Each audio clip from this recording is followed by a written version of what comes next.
रोखठोक या आमच्या विशेष कार्यक्रमामध्ये नारायण राणे जेव्हा आले होते तेव्हा ते नेमके काय बोलले होते या मुद्द्यावर ऐकूया।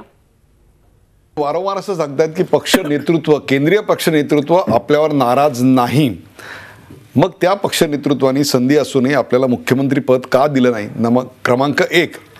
आणि असा सगळा पक्ष ढासळत असताना नेतृत्व उमेदवार निवडीचं असेल किंवा इतर कॅम्पेनिंगचं असेल, हे संपूर्ण एक हाती आपल्या हाती का नाही?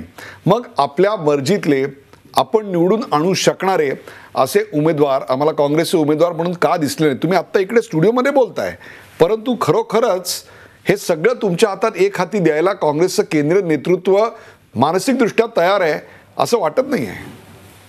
नाही, पण ते दिलं म्हणजे मी खुश आहे असंही नाही आहे ना। एक प्रश्न असा आहे, आज प्रदेशाध्यक्ष आहेत, मुंबईचे अध्यक्ष आहेत, आता ते बदलावं की नाही आणि माझ्याकडे द्यावं की नाही हा तुमच्या म्हणण्याप्रमाणे केंद्रीय नेतृत्वाचा प्रश्न आहे। मला देत नाही याचा अर्थ मला नाराज असं मी काही म्हणणार नाही, पण महाराष्ट्र प्रदेश काँग्रेसने नारायण राणेला पक्षात घेऊन त्याचा उपयोग केला नाही। जो मुख्यमंत्री व्हायचा तो उद्धव ठाकरे किंवा बीजेपी अध्यक्षाच्या मागे लागला नाही, तो नारायण राणेच्याच मागे लागला। ही हिस्ट्री आहे। त्यामुळे शिवसेनेची ती परिस्थिती होती। झी 24 तास रहा एक पाऊल पुढे।